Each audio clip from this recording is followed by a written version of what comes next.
Welcome back to Chaos Corner. It's your old buddy, the Guardian of Chaos, Big Daddy, and I tell it like it is. We're back here for 1996 WCW Road Wild. Backstage, it's Mean Gene Okerlund, Jimmy Hart, and the Giant Paul White. Let's see what they have to say.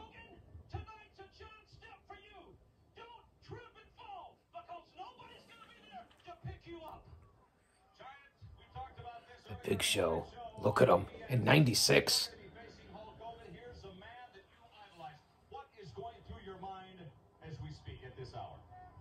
What's going through my mind right now is a long history of betrayal.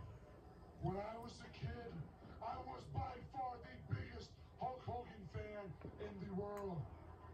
And I saw your true colors way before the rest of the world did. When you came out on Nitro and you told the kids and the fans of the world to stick it, you reminded me of the pain you caused me. Who believed me? The Big Show was a beast. Paul White, the Giant, whatever you want to call him. I'm going to stick my hand right around your neck. I'm going to squeeze it till your eyes pop. And I'm going to drive your neck right through the ring. This is the main event at 96 Hog Wild, where WCW lost a lot of money, courtesy of the ego of Eric Bischoff. Mean Gene Okerlund with the Gene vest on. You gotta love it, Mean Gene. The Outsiders are coming up. Man, thanks for being here. I didn't want to cut off the Big Show and Jimmy Hart. We're live to tape. Chaos Corner, the YouTube channel. Follow me on all social media platforms. Thanks for being here. I love doing these retro reviews. Back to the ring. Look at the view there of Road Wild. This was very controversial. This is a special grudge tag team match. The Outsiders at that point, Nash and Hall, and as they give you the aerial view of the setup there outside at Sturgis.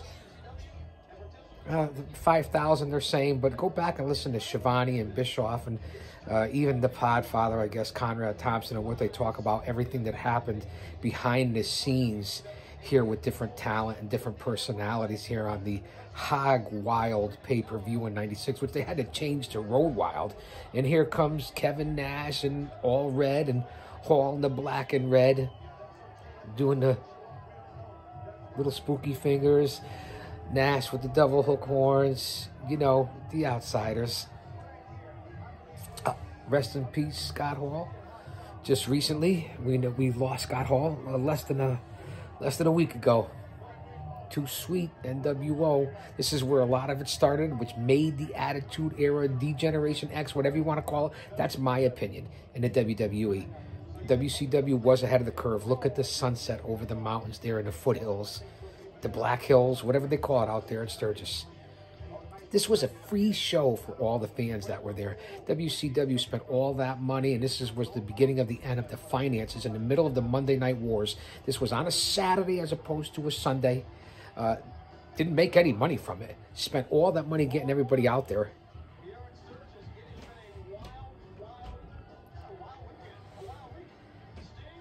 Sting and Luger. Now, Luger's in incredible shape. Looks unbelievable. Sting, we know now, at 62, 63 years old, is still competing in AEW. Look at the two of them here at 96. Hog Wild, live to tape here from Chaos Corner. It's me, it's the GOC. And I'm going to give you the good, the bad, and the ugly. Yes, I'm in the big boy. And I get it. That puts an extra few pounds on you, the camera. Relax, sit back. There's a lot going on out there in the world. Let's have a nice distraction, which is this. You don't want me to tell you the story about the pineapple, do you? It's very spiritual, the pineapple.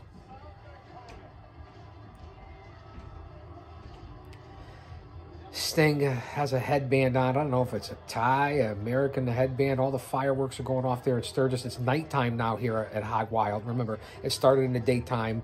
This is the Buffalo Chip campground, if I'm not mistaken. This was big. Nash and Hall had just recently left WWE, WWF. We know the stories. And now Stinger and Lex Luger.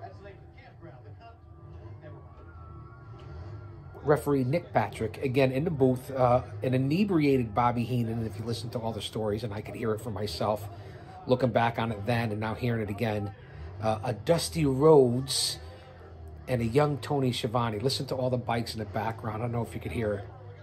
Everybody's standing up.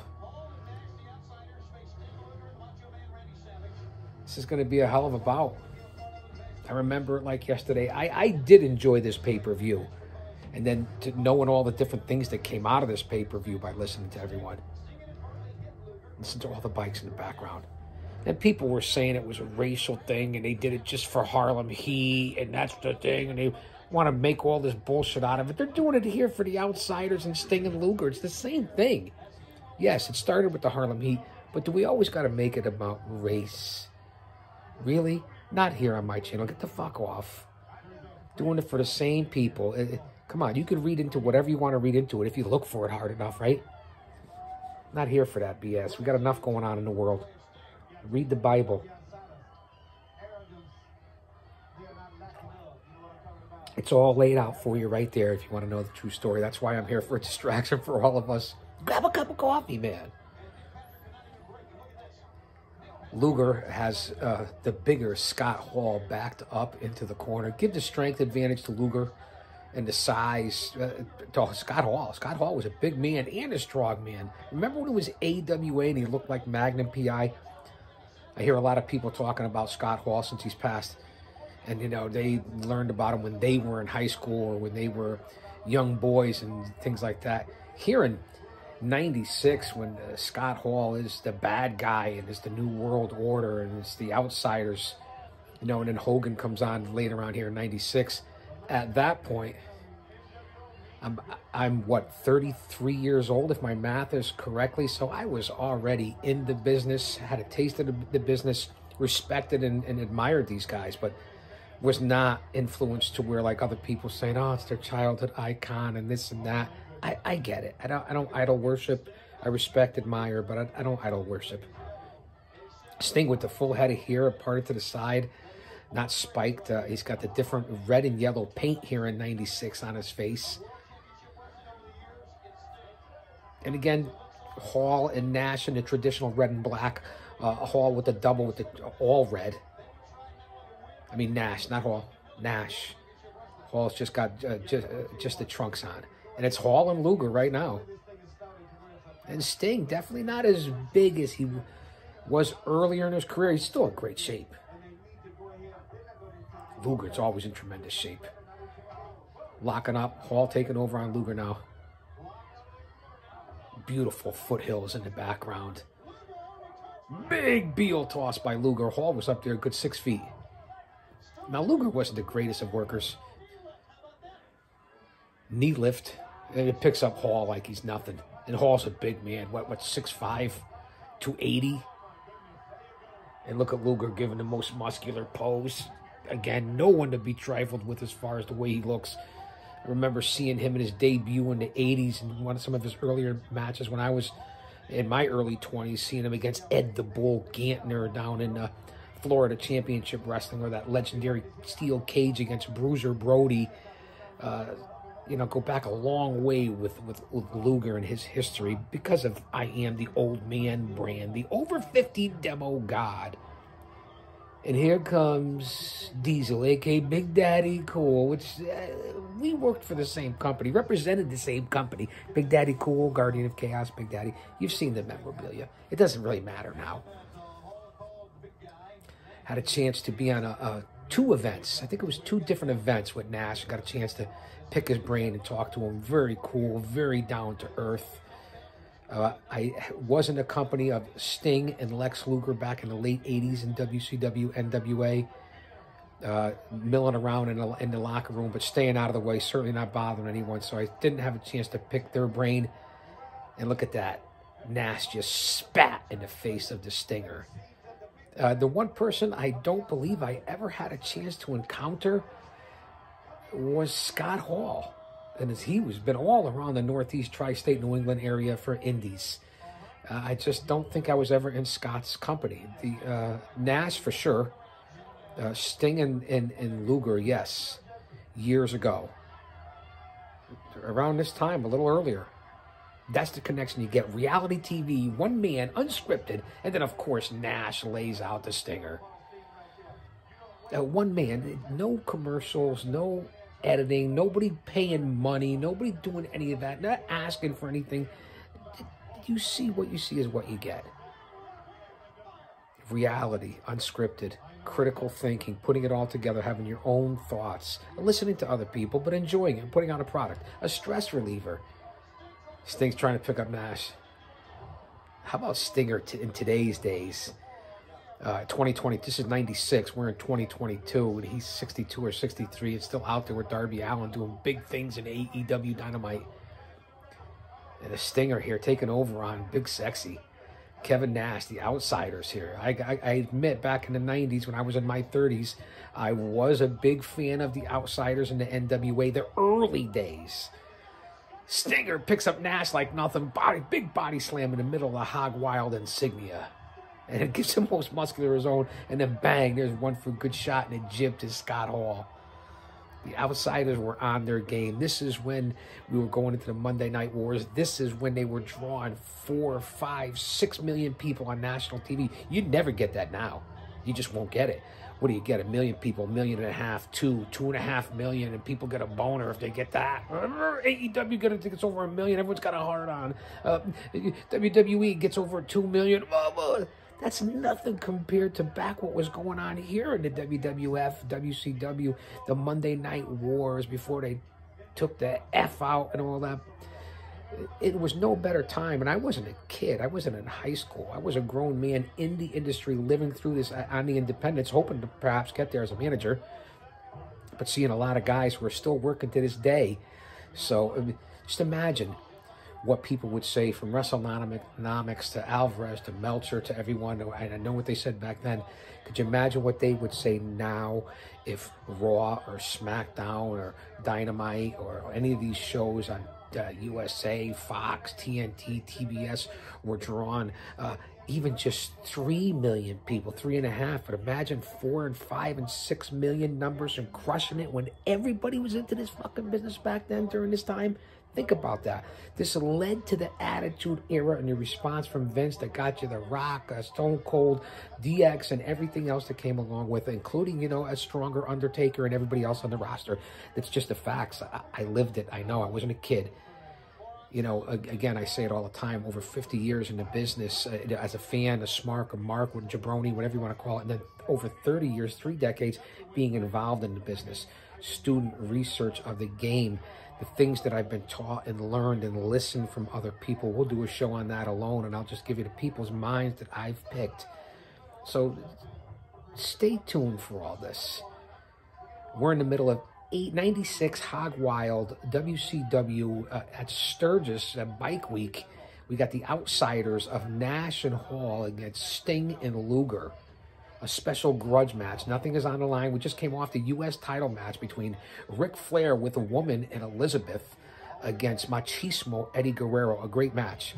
And again, other matches on this card that were fantastic were a young 21-year-old Rey Mysterio against Ultimo Dragon, Dean Malenko, Chris Benoit. This was a stacked show. Harlem Heat was on this show against the Steiners. This was a stacked show. You have Hogan and the Big Show, a.k.a. when he was the Giant, coming up. This was a stacked show, but a weird timing, weird place. Bischoff running it. I heard a lot of rumors since then. Hall with his foot on the ropes. Beautiful backwards slam that Nash used to do back in the day on the Stinger, because that's who's in the ring right now. It's the bad guy, Scott Hall, not Nash. It's the bad guy, Scott Hall, against the Stinger, as he just puts the boots to the Stinger. Again, Nick Patrick is the referee in there. Oh, I see the boy has entered the offices once again. Hopefully he'll come back up here and be on the show again. He likes to show up and get on the air. He's a big son of a bee. Big clothesline in the middle on Scott Hall on the Stinger. A la Big Jim Anderson. We'll never forget you, big man. The clothesline from hell. And look at Hall just bitch slapping Stinger, mocking him, putting a boot in the face. That's what the Outsiders did in their whole NWO gimmick and coming in as the Outsiders. This is what changed the business and why they say Hall was a part of that change. We know him as Razor Ramon, Big Scott Hall, and the Outsiders, the NWA. Hey, listen, For Life, too sweet.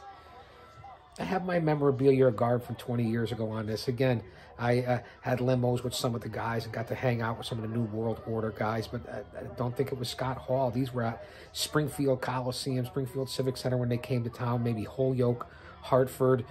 Myself and Big Bird Bobby Schmeg, my former bounty hunting partner, who went with a couple of assignments with Dr. D. David Schultz with me. We rented limos and we had through the company, and we ended up hooking up with the guys. And I'll never forget just being in the limos and going to the restaurants and clubs. Viva la raza, everybody, and wanted your autograph and pictures. And we were just on the fringe, never a part of it at that point. You know, living behind the walls, the DOC, but just had the connections to hang out and knew the people and were in the right places in right times. Not to say anything connection, but just to be a small fringe element, as a lot of people got to experience that back then. It's a lot of fun. And being older, you got to be a man about it, if you know what I'm talking about. Right now, it's Nash is in the ring against the Stinger. Now, Stinger's been in there for a while, taking a beating. He's got to tag Lex Luger. And on this segment, we're coming up on almost 17 minutes.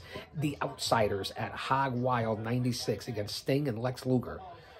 Pertinent because of what's happened in the last week with the passing of the bad guy, Big Scott Hall.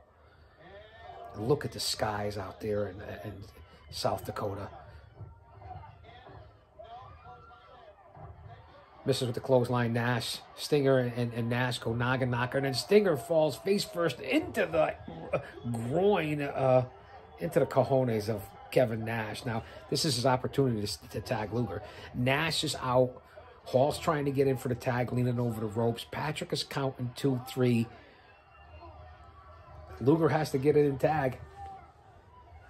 This has to be the tag. Let's look for the high point. Let's look for the hot spot. Here, it's going to be here. And here comes Hall. And he cuts off the Stinger. Even in this atmosphere, in this for-nothing event or show, because it was for personal business from what I understand, they're still trying to tell the story here and get the crowd involved, but it's tough with the biker crowd, biker enthusiasts. They're not there. They're not the true hardcore wrestling fans. That's why on a Saturday night in Sturgis during Bike Week, an odd time back here and back then, and it led to even more disastrous decisions, if you think about it, moving forward for WCW. Listen, Rhodes was there. Shivani was co-producer, this, that. He answered a lot of different questions. This was Bischoff's baby. You know, a lot going on here behind the scenes as you watch this pay-per-view, and now I like to watch it and look back, knowing what I know now. Irate by Hall on Stinger. Stinger still in the ring. Big boot to the face by Kevin Nash. Double team by the Outsiders. I've been called that many, many times, and that's why I feel the kindred spirit of the outsider. Nash in the ring, all over the Stinger, who has taken a beating in this match, and now Nash is going to set him up for the power bomb. No, here comes Hall, and Hall's going to go with maybe the Razor's Edge. Stomp it up, baby. And there it is. He's setting Stinger up. You know, listen, I saw this live. You know he's not doing it. Stinger with the back body drop. Here's the chance to tag. You saw that coming, even if you never saw this before. The crowd pretty hot and staying here. You can see the campers and the lights in the background and all the Harleys. A great atmosphere. That I understand, but shouldn't you have charged somebody or done something to make some friggin' money? Here's the tag. Here comes Luger. Over the top rope. Now it's Luger and Scott Hall. Far side. Big clothesline by Luger on Hall. There's big man Nash. Knocked off the rope. Knocked off the apron. Luger with the elbows and clotheslines. He's taking on both of the Outsiders. You saw this coming. All 4 guys are in the ring. The hot tag. Big Stinger splash on Nash. Say that. Big Stinger splash on Nash. And now Luger got Hall in that corner, hammering away. Stinger, Nash on the outside. Kicks. Now remember, on the elevated platform there in Sturgis, so the crowd could see, so everyone's below. You fall off, you're in big trouble. Luger has Hall. Big power slam by Luger on Hall. Little sloppy there by Luger. He's going to set him up for a torture rack. Now Stinger has the sharpshooter outside on Nash. Nash is in big trouble as Sting puts in that sharpshooter. But Luger trying to get Hall up. Patrick got hit in the jib. What's going on here? Luger going for Hall again to try to get him in a torture rack. Can't get him up. Having big problems here at HOG Wild. Patrick stumbled and Luger slipped and then Hall covered him? What the fuck was that finish? I don't remember this that clearly. Patrick clipped Hall. Hall went down. Luger went and pinned him. No, wait, the opposite way around? What the fuck happened to show the replay? Stinger was outside putting the sharpshooter, or whatever you want to call it, the Stinger splash, not the Stinger splash, the sharpshooter on Nash. And then Patrick clipped the leg of Luger on the replay. Hall fell on top of him. Patrick counted 3. Now he's raising their hands outside there at Sturgis. That was a fuck finish. I forgot about that finish there. Patrick clipped Luger. That's just where the storyline went with the New World Order as we moved forward. What a shit ending that was. The Outsiders over Stinger and Luger. Look at all the bikes. Look at it back then. 96 Road Wild. Don't go anywhere. Hog Wild. I don't know. I'm confused as a baby at Hooters. I got to let the boy out. I'll be right back. Don't go anywhere. The main event's coming up. 21 minutes on this segment. I got to admire all the bikes and the scenery there at Sturgis. I get it why they did it. It was for fun more than anything. Wow.